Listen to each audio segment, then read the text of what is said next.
আসসালামু আলাইকুম ওয়া রাহমাতুল্লাহ। জামাল ম্যাথের পক্ষ থেকে ক্যাডেট ছাত্রছাত্রীদের অভিনন্দন ও শুভেচ্ছা রইল। আজকে যে সমস্ত অঙ্কগুলো ক্যাডেট ভর্তি পরীক্ষা আসে সে সমস্ত অঙ্কগুলো নিয়ে আলোচনা করব। বাংলা মাধ্যম। তাহলে বলেছে যে সমাধান করো 2x minus 1/2 equal to 5x plus 7/4। তাহলে এরকম যদি অঙ্ক থাকে তাহলে আমাকে x এর মানটা আমাকে কি করতে হবে, বাইর করতে হবে। তাহলে মাঝখানে সমান ছিল এদিকে হবে বা, আর x আলাগুলো এক সাইড করব।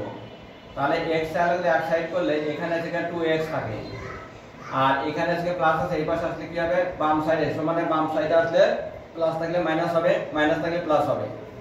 তাহলে এখানে কোন সংখ্যা না থাকলে প্লাস ধরতে হবে, তাহলে প্লাস থাকলে মাইনাস হবে।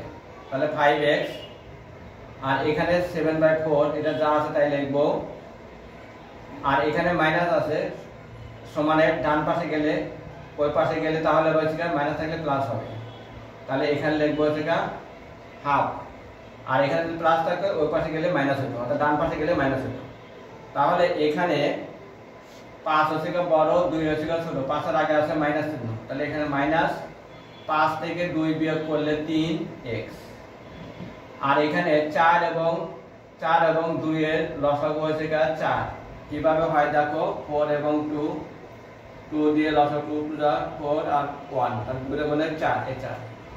এই লসাগুকে ভগ্নাংশে হর দিয়ে ভাগ করলে 4 দিয়ে 4 ভাগ করলে 1 দিয়ে আবার 7 এর গুণ করলে উপরটা গুণ করতে হবে। ভগ্নাংশের হর দিয়ে লসাগু ভাগ করবে, ভাগ করে 1 যা হবে সেটা আবার উপরে লবকে গুণ করবে, 7 কে গুণ করবে।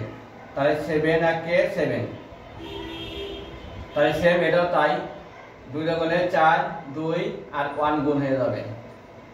তাহলে বা এখানে 3x = 7 প্লাস আর 2 একে 2, আর 7 একে 7, 2 একে 2, নিচে হচ্ছে 4।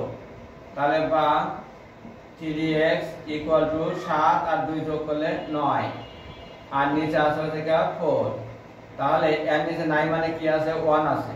তাহলে 1 থাকলে এটা আমরা আর গুণ করে দিব। তাহলে যেহেতু আমার x এর মানটা বাইর করতে হবে, x এর দিকে আমরা আগে গুণ করব।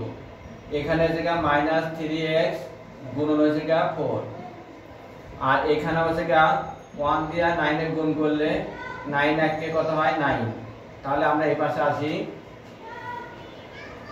তাহলে এখানে বা x টা ঠিক থাকবে, আর x এর সাথে যা হবে তা হবে, আর 9 টা ঠিক থাকবে। আর x এর সাথে যেগুলো আছে 4, 3, -3 সব নিচে চলে যাবে।